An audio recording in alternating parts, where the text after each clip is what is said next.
During these past 18 months of world insanity, Survivor has been given a newfound popularity, as obviously with people having a lot more free time, there is no better way to pass the time than watching 40 seasons of the best show on television.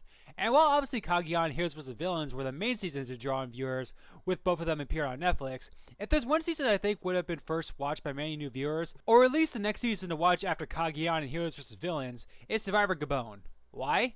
Well, because despite the general opinion of Gabon being an average season at best, you would think it's the best season ever after spending 5 minutes on the Survivor Reddit page, as Gabon is praised on there pretty much every day. The reason why so many fans, especially the hardcore fans, love Gabon is because it's an absolute train wreck of a season. I mean, let's just skim the season.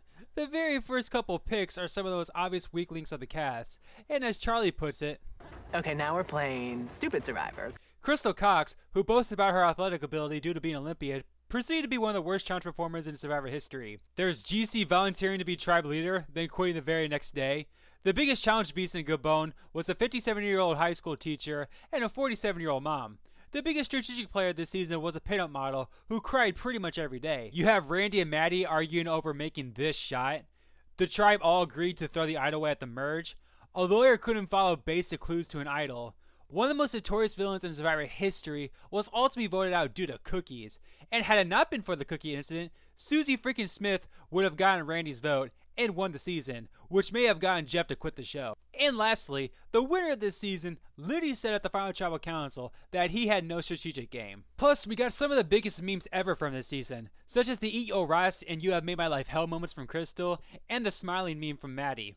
Basically, Gabon is like watching 18 of the worst players in Survivor history duke it out, and it's an absolute glorious train wreck to watch, especially compared to every other season of Survivor. And that's the reason why so many of the hardcore fans love it. Even in the worst strategy season, there's always a few players who at least have somewhat of a grasp of the game, and the game flows strategic like you expected, even if it may lead to a boring season. Gabon, however, it's like these people are intentionally trying to make bad decisions and hurt their game, and it's absolutely hilarious to watch. And for the longest time, this season was not only the biggest cluster F of a season in Survivor history, but I argue the biggest train wreck in all of reality television, making Gabon a staple and cult-like favorite season within the Survivor community. But then, this past summer, the unthinkable happened, and we got a season even more wacky than Gabon. A season where even the basic of Survivor strategy wasn't done right. A season that, in my opinion, will never be topped as the biggest train wreck season in reality television history. That season is Australian Survivor, Brains vs. Brawn. Now, first things first, let me say that Australian Survivor isn't going to be as strategically heavy as South Africa and American Survivor. Unfortunately, in Australia, if you're not ratings hit, you'll be cut right away. And after Australian Survivor almost got cancelled in 2017, production had no choice but to recruit famous people for the show, with 2 seasons in a row of champions versus contenders. And while this recent season wasn't a tribe made up of Australia's best, there was still some well-known people, and in general, a cast that absolutely fit the stereotypes of Brain vs. Brawn, as they were some of the best in their field. However, due to these people probably not being what you think of as Survivor nerds, this ended up being an extremely heavy recruited cast, with I think only about 5 or 6 of the 24 players ever seen a single second of Survivor. And Australian Survivor is forced to do at least 2 non-elimination episodes to fit the schedule, so sometimes it causes some laughable twists, and it saved a bunch of would-have-been pre-merge boots who would eventually go on to make a deep run. So with the wackiness of twists in Australian Survivor, and the cast not exactly being made up of superfans, it's not like we should ever expect to see a Cambodia level of gameplay from Australian Survivor. But what we did end up getting from Australian Survivor this summer was, in my opinion, Survivor Gabon on steroids. Let's go episode by episode and watch the glorious train wreck that is Australian Survivor Brains vs. Brawn unfold. In the premiere, we got what you expect. A challenge, an immunity challenge, tried dynamics form, but not too in-depthly, and ultimately, Wei looked to be the prototypical first boot for the Brains after they lost their first immunity challenge. But then we saw the most screwed over first boot in Survivor history, and a foreshadowing of things to come this season. On day 2, George found one of the most unfair advantages in Survivor history, the ability to save 6 people from the first tribal council. And at that tribal, he did in fact use it to save himself and all the other weaklings, but for some reason, Phil wasn't one of his choices, and was the obvious boot within the 6 remaining. I've gone into more depth on just how badly George played this, and just how badly Phil was screwed by this twist, but to sum it up, George went from trying to blindside Dr. Mitch to having basically the entire tribe lose trust in him 2 days into the game. And one other thing to keep in mind, had George saved Phil and kept baiting at that first tribal, more than likely, Haley would have gone home as a weak link. So keep that in mind, as we're only 2 days and 1 episode into the season. The next 2 episodes weren't that bad, as we saw the prototypical first boot from the Brawn tribe indeed go home at Brawn's first tribal council, despite some attempts from the alpha guys to blindside Shannon. However, one of those alphas who were supposed to vote for Shannon was Gavin, but he voted out Janelle at that tribal because he didn't know who to vote for? And ironically, despite accidentally voting with the Majority Alliance, he was still picked off at the next tribal, as he was the weakest link of the dangerous Simon and Emma trio. Then in episode 4, we saw Benny pop up on our screens for the first time, and in his first confessional during his backstory, he made it very clear he had never watched Survivor before. Well, after watching his performance this episode, I think anyone could have predicted that. After being in a good position the first couple days of the game, Benny messed up at the puzzle in the Immunity Challenge, and a desperate Simon made him the target. However, despite his performance, Benny still felt good about being in a Majority Alliance. So good that he told the Minority Alliance that Simon was the target. So even if Benny did have the numbers, if Simon, or even any of the other Minority Alliance members had an idol, they could easily idol out Benny due to him telling them who the target was. But lucky for Benny, Simon did have an idol, and was down 6-4 in the numbers. And with Simon openly gunning for his nemesis and Shannon since day 1, this was the perfect time for Shannon to take out Simon.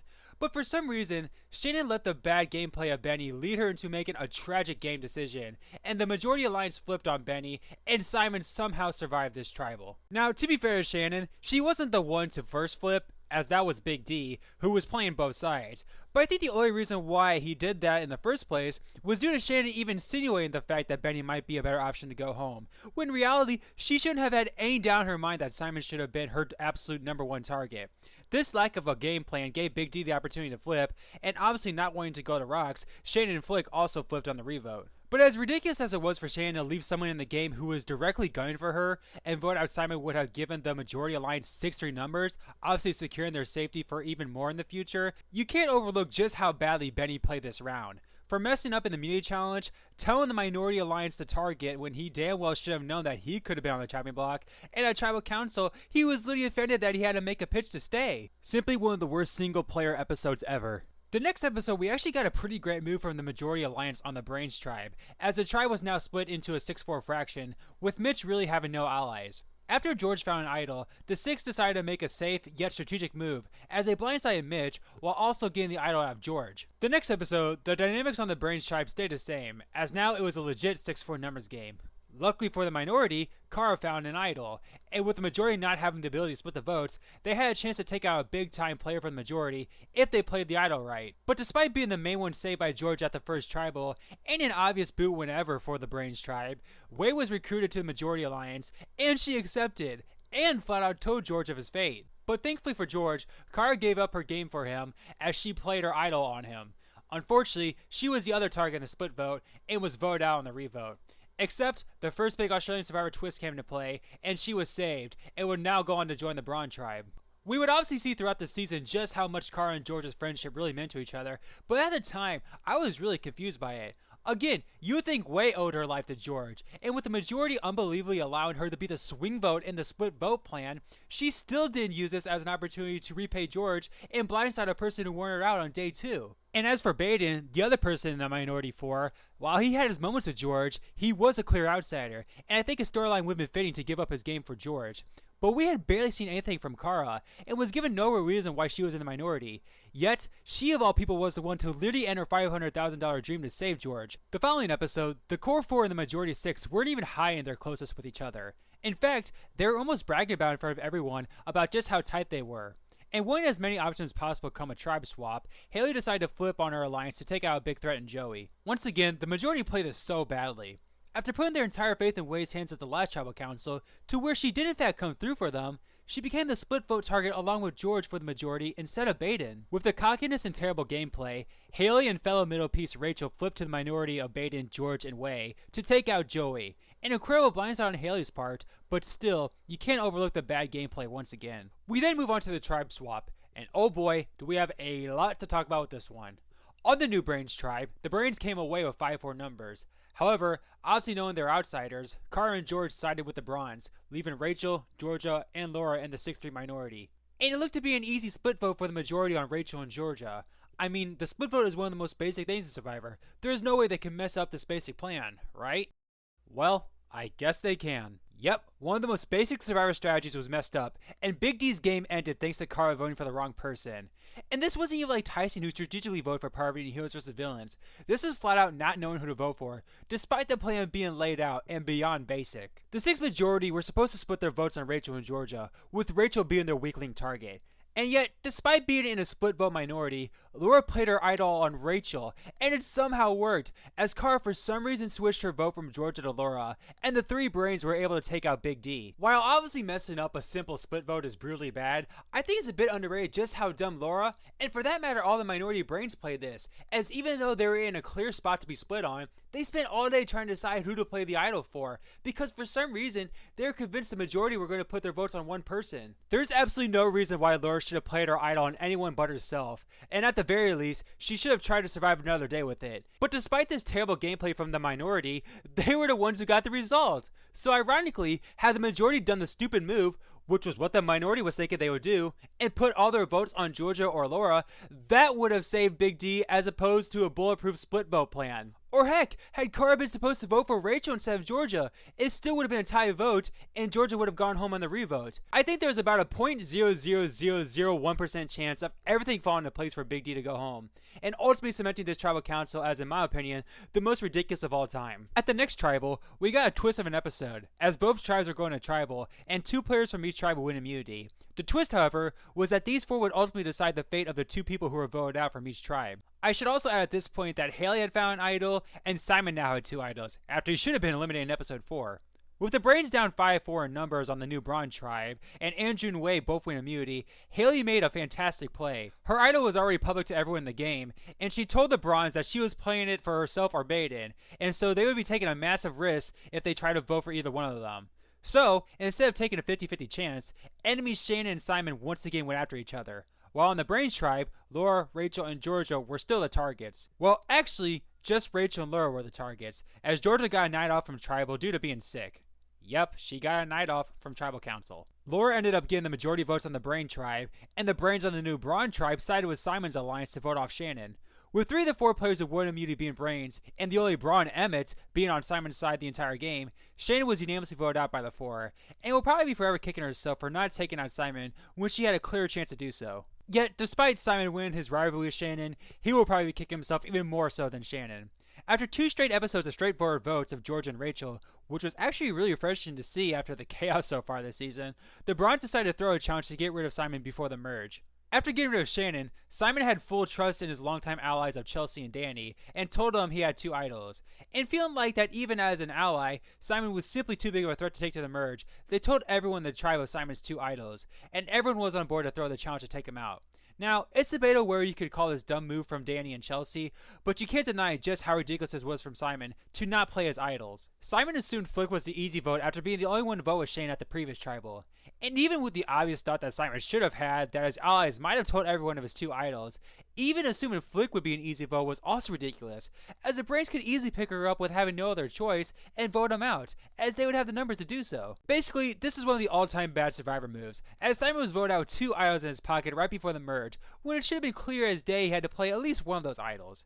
One thing of note here is that since Simon was voting for Flick, his vote would have knocked her out had he played one of his idols. And when to bring in Flick to her alliance, Haley decided to split the vote on Danny just in case. While I think this was the right move, Haley did make a mistake as she put her vote on Danny, when she would have been fine just letting George and Kara vote for her instead, as they also got to vote on tribal due to another twist. So, after finding out Haley voted for her, Danny no longer trusted Haley, and made her the target going into the merge. And at the merge, the dynamics were the 6 Brawn plus George and Kara against the 5 other Brains. With everyone knowing of Haley's idol, the safe vote was Laura. However, when Kez found the merge idol in front of everyone, George decided to play both sides, and got both idols out of the game. He told Haley of the Laura plan, and told the Brains to vote out Kez with an idol in her pocket. And at Tribal, George's plan went perfectly, as Haley played her idol on Laura, neglecting the 8 majority votes, and the Brains put forward their 5 votes on Kez, sending her home with an idol in her pocket. Or, actually, not in her pocket, because Australian Survivor decided to change the idol rules to be really unfair, and Kez was allowed to pass her idol off to Flick after being voted out. Again, what was Kez thinking not playing her idol here? When she saw Haley play her idol for Laura of all people, a red flag should have gone through her head that she could be in some trouble, I mean, she found the idol in front of everyone and was without question one of the biggest threats in the game, even more so with Emmett being safe. She was such an obvious target, and she put her game up for chance hoping she wouldn't be the target of the minority, despite her obvious threat level. It's just a baffling decision. Danny also once again got really lucky from a horrific non-idol play, as she received 1 vote, and would have gone home had Kez done the obvious thing and play her idol, making this the second tribe in a row Danny survived not being idled out of the game, when she absolutely should have been. At the final 12 and 11, there wasn't exactly any bad gameplay, just a cluster F of choices from production, and bad circumstances. Despite the amazing merge episode, production decided to throw in twist after twist the next couple rounds. The immunity challenge would produce 3 winners, and only those 3 would vote, but then, the 3 would compete in a fire-making challenge, and only the winner would vote. And with the minority alliance rely on him, the survival expert utterly failed in the fire-making challenge, and Danny won, giving the Brawn alliance full control of the vote, and she ultimately chose Baden. And due to do whatever she had to do to save herself the previous vote, Haley burned everyone's bridges, and was unanimously voted out after tribal council after. Luckily for Bay and Haley, the second twist of the season came, and they fought against each other for a spot back in the game, to which Haley obviously won given the challenge. Production really screwed over Bain here, but luckily he was awarded a spot on the jury, as Chelsea was medevaced, which meant more chaos for production, as they would be forced to do another non-elimination episode. Oh boy. Now for the rest of the game, while chaotic, I can't really consider it much of a train wreck, at least compared to what we had seen. At the final 10, after Emmett had won 3 meetings in a row and finally lost, Danny wanted to take him out, but Flick wanted that shield and ally, and played Kez's idol to save him. With George and Kara being in on all of this, they once again decided to play both sides, and put themselves in the best position possible, and told the Brains to vote for Gerald as a safe vote, with Danny, Emmett, and Flick all turning on each other. But once again, after another great tribal, production decided to shake things up again, and for the next vote, the 5 people who finished the challenge first would be saved, and the last 4 finishers would be the only ones eligible to receive votes. And with everyone no longer trusting Kara, she became the unanimous vote. However, George decided to repay Kara for saving him, and played a secret idol for her, and her 1 vote took out Laura. However, it was apparent to everyone that it was George who played the idol for her, as she looked just as shocked as everyone else. This made George and Kara the easy split vote targets at the next tribal, but Haley and Wei used their votes to join forces with George and Kara to take control of the game and blindside Emmett, with Andrew following shortly after. However, needing that extra episode, production threw in the urn twist at tribal, giving the person who was voted out a second chance to come back in the game, solely based on if they picked the right urn. While Andrew didn't have any luck, Flick did, and was saved from going home at the final 6. So let's go over these final 6, and just how ridiculous it was they were all in this position. Half of these 6 players had been voted out of the game in Kara, Haley, and Flick. George literally pissed everyone off on day 2, had been a target numerous times, and would have also been voted out had not been for Kara playing her idol on him. The only reason why Wei wasn't the first boot was due to George saving her at the first tribal with the ridiculous twist. And Danny should have been gone not once, but twice due to an idol, but Simon and Kez both unbelievably decided not to play their idols. Basically, this was as crazy of a final 6 as you could get. The final 6 wasn't anything too crazy, as the Alliance of 4 Brains continued to have control and voted out Danny on a split vote at the final 6. However, Flick found an idol and held on to it, not because she knew Danny was a target, but because she thought she and Danny could get the numbers to take out George. So basically, Flick guaranteed herself a spot in the final 4, taking an unintentionally massive risk by holding on to the idol when she had a 50-50 shot of going home. And the funny thing is, she in fact thought she would have been the target if it was between her and Danny. So after being saved by the urn and not playing her idol when she absolutely should have, Flick was guaranteed a spot in the final 4, and felt she had all the power going into the final 5. However, instead of doing the right thing and showing everyone the idol, forcing the 2 sides of Kara and George and Haley and Wei to turn on each other, making her a swing vote, she sat around all day, feeling like she would get all the votes, and wanted to use her sole vote to take out George. Thankfully, George saw right through this, and he and Kara put their votes on Wei just in case of an idol, and this saved George, as Flick played her idol, and Wei was sent home in a 2-1 vote. Flick, you had one job. At the final 4, we once again got another amazing move from Haley, as after Flick won the final 4 immunity challenge, Haley became her target, as she was Flick's biggest competition in the final immunity challenge. However, Haley unbelievably got George and Kara to vote for each other, despite working with each other all game, and literally saving each other from elimination. And yet, despite their close relationship, to the point where they were giving up their games for one another, this was the right move, as they knew they couldn't beat Haley or Flick in the final immunity challenge, while also knowing Flick and Haley wouldn't take each other to the end. So by voting their partner out, they were basically guaranteeing themselves a spot in the final 2. In the end, Haley went from being the obvious boot to the swing vote, and ultimately wanted to keep George, and Kara was voted out in a rare 2-1-1 vote.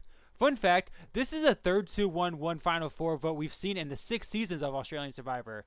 Now granted, the vote in Season 4 was at the Final 5, but still, it's crazy to see, considering it's only happened 2 other times in Survivor history, with one of them also coming in the newest season of South Africa Survivor. So against all odds, we got our final 3 of Flick, Haley, and George. And in the final immunity challenge, the pain researcher finally won the most gruesome looking challenge in Survivor history, and took George with her to the final 2. Yes, King George actually made it to the final 2. If you would have told me that after episode 1, I would have said you were crazy, and at best he would have been taken as a goat.